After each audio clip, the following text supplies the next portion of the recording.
ಮತ್ತು ಇನ್ನೊಂದು ಬಹುಮುಖ್ಯವಾಗಿ ಈಗ ಡಿ ಕೆ ಶಿವಕುಮಾರ್ ಅವರಿಗೆ ಮುಖ್ಯಮಂತ್ರಿ ಆಗಬೇಕು ಅಂತ ನೀವೆಲ್ಲ ಹೋರಾಟ ಮಾಡಿದ್ರಿ.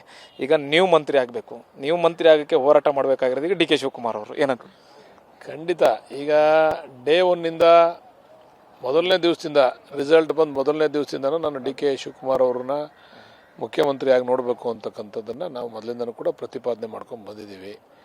ಬಹುಶಃ ಅದು ನಮ್ಮ ಆಸೆ ಈಗ ಈಡೇರಿದೆ. ಸಿದ್ದರಾಮಯ್ಯನವ್ರ ನಂತರ ಯಾರು ಅಂತಕ್ಕಂಥ ಒಂದು ಪ್ರಶ್ನೆ ಇತ್ತು. ಈಗ ಅದು ಡಿ ಕೆ ಶಿವಕುಮಾರ್ ಅವರೇ ಅಂತ ಈಡೇರಿದೆ. ಈಗ ನಾವು ಒಂದು ಆಸೆ ಇಟ್ಕೊಂಡು ಅವ್ರ ಪರವಾಗಿ ನಾವು ಮಾತಾಡ್ಕೊಂಡು ಬಂದು ಈಗ ಅವ್ರಿಗೆ ಈ ರಾಜ್ಯದ ಚುಕ್ಕಾಣಿ ಇಡತಕ್ಕಂಥ ಅವಕಾಶ ಸಿಕ್ಕಿದೆ. ಅವರು ಮಂತ್ರಿಮಂಡಲ ರಚನೆ ಮಾಡಬೇಕಾದ್ರೆ ಅವರು ನಮ್ಮನ್ನು ಬಹುಶಃ ಅಂದ್ಕೊಂಡಿದ್ದೀನಿ ಕನ್ಸಿಡರ್ ಮಾಡ್ತಾರೆ ಈ ಸಾರಿ ಅಂತ. ಈಗ ರಾಮನಗರದವರೇ ಮುಖ್ಯಮಂತ್ರಿ ಆಗ್ತಿದ್ದಾರೆ, ಈಗ ಅಲ್ಲೇ ಮಂತ್ರಿ ಸ್ಥಾನ ಕೊಡಬೇಕು, ಅದೇ ಎಲ್ಲ ಒಂದು ಕಡೆ ಹಿನ್ನಡೆ ಆಗುತ್ತಾ ಅಂತ?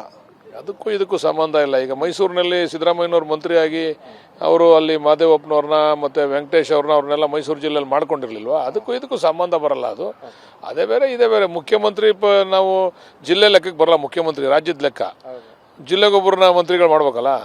ಹಿಂದೆ ನಿಮ್ಮ ಕ್ಷೇತ್ರದ ಕಾರ್ಯಕ್ರಮಕ್ಕೆ ಬಂದಾಗ ಸಿದ್ದರಾಮಯ್ಯ ಅವರು ಕೂಡ ಹೇಳಿದ್ರು ಮುಂದೆ ಮಂತ್ರಿ ಆಗಬೇಕು, ಇವರು ಸೀನಿಯರ್, ಮೋಸ್ಟ್ ಸೀನಿಯರ್ ಅಂತ. ಅದನ್ನು ಅವರು ಹೇಳಿದರು, ಅವ್ರ ಅಭಿಲಾಷೆ ಕೂಡ ಇತ್ತು. ಬಟ್ ಆ ಸಂದರ್ಭದಲ್ಲಿ ಆಗಲಿಲ್ಲ. ಬಟ್ ಈಗ ನನಗೆ ಅವಕಾಶ ಸಿಗ್ತದೆ ಅಂತಕ್ಕಂಥ ವಿಶ್ವಾಸ ಇದೆ. ಮತ್ತು ಇನ್ನೊಂದು ಬಹುಮುಖ್ಯವಾಗಿ ಈಗ ಡಿ ಕೆ ಶಿವಕುಮಾರ್ ಅವರಿಗೆ ಮುಖ್ಯಮಂತ್ರಿ ಆಗಬೇಕು ಅಂತ ನೀವೆಲ್ಲ ಹೋರಾಟ ಮಾಡಿದ್ರಿ. ಈಗ ನೀವು ಮಂತ್ರಿ ಆಗಬೇಕು, ನೀವು ಮಂತ್ರಿ ಆಗೋಕ್ಕೆ ಹೋರಾಟ ಮಾಡಬೇಕಾಗಿರೋದು ಈಗ ಡಿ ಕೆ ಶಿವಕುಮಾರ್ ಅವರು ಏನಕ್ಕೆ? ಖಂಡಿತ. ಈಗ ಡೇ ಒನ್ನಿಂದ ಮೊದಲನೇ ದಿವಸದಿಂದ ರಿಸಲ್ಟ್ ಬಂದು ಮೊದಲನೇ ದಿವಸದಿಂದನೂ ನಾನು ಡಿ ಕೆ ಶಿವಕುಮಾರ್ ಅವ್ರನ್ನ ಮುಖ್ಯಮಂತ್ರಿಯಾಗಿ ನೋಡಬೇಕು ಅಂತಕ್ಕಂಥದ್ದನ್ನು ನಾವು ಮೊದಲಿಂದನೂ ಕೂಡ ಪ್ರತಿಪಾದನೆ ಮಾಡ್ಕೊಂಡು ಬಂದಿದ್ದೀವಿ. ಬಹುಶಃ ಅದು ನಮ್ಮ ಆಸೆ ಈಗ ಈಡೇರಿದೆ. ಸಿದ್ದರಾಮಯ್ಯನವ್ರ ನಂತರ ಯಾರು ಅಂತಕ್ಕಂಥ ಒಂದು ಪ್ರಶ್ನೆ ಇತ್ತು. ಈಗ ಅದು ಡಿ ಕೆ ಶಿವಕುಮಾರ್ ಅವರೇ ಅಂತ ಈಡೇರಿದೆ.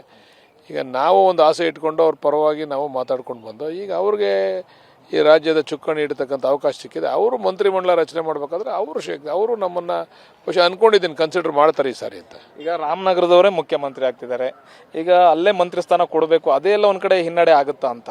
ಅದಕ್ಕೂ ಇದಕ್ಕೂ ಸಂಬಂಧ ಇಲ್ಲ. ಈಗ ಮೈಸೂರಿನಲ್ಲಿ ಸಿದ್ದರಾಮಯ್ಯನವ್ರು ಮಂತ್ರಿಯಾಗಿ ಅವರು ಅಲ್ಲಿ ಮಾದೇವಪ್ಪನವ್ರನ್ನ ಮತ್ತು ವೆಂಕಟೇಶ್ ಅವ್ರನ್ನೆಲ್ಲ ಮೈಸೂರು ಜಿಲ್ಲೆಯಲ್ಲಿ ಮಾಡ್ಕೊಂಡಿರ್ಲಿಲ್ವಾ? ಅದಕ್ಕೂ ಇದಕ್ಕೂ ಸಂಬಂಧ ಬರಲ್ಲ. ಅದು ಅದೇ ಬೇರೆ ಇದೇ ಬೇರೆ. ಮುಖ್ಯಮಂತ್ರಿ ನಾವು ಜಿಲ್ಲೆ ಲೆಕ್ಕಕ್ಕೆ ಬರಲ್ಲ. ಮುಖ್ಯಮಂತ್ರಿ ರಾಜ್ಯದ ಲೆಕ್ಕ, ಜಿಲ್ಲೆಗೊಬ್ಬರನ್ನ ಮಂತ್ರಿಗಳು ಮಾಡ್ಬೇಕಲ್ಲ. ಹಿಂದೆ ನಿಮ್ಮ ಕ್ಷೇತ್ರದ ಕಾರ್ಯಕ್ರಮಕ್ಕೆ ಬಂದಾಗ ಸಿದ್ದರಾಮಯ್ಯ ಅವರು ಕೂಡ ಹೇಳಿದ್ರು ಮುಂದೆ ಮಂತ್ರಿ ಆಗಬೇಕು, ಇವರು ಸೀನಿಯರ್, ಮೋಸ್ಟ್ ಸೀನಿಯರ್ ಅಂತ. ಅದನ್ನು ಅವರು ಹೇಳಿದರು, ಅವ್ರ ಅಭಿಲಾಷೆ ಕೂಡ ಇತ್ತು. ಬಟ್ ಆ ಸಂದರ್ಭದಲ್ಲಿ ಆಗಲಿಲ್ಲ. ಬಟ್ ಈಗ ನನಗೆ ಅವಕಾಶ ಸಿಗ್ತದೆ ಅಂತಕ್ಕಂಥ ವಿಶ್ವಾಸ ಇದೆ. Okay sir, thank you. Thank you.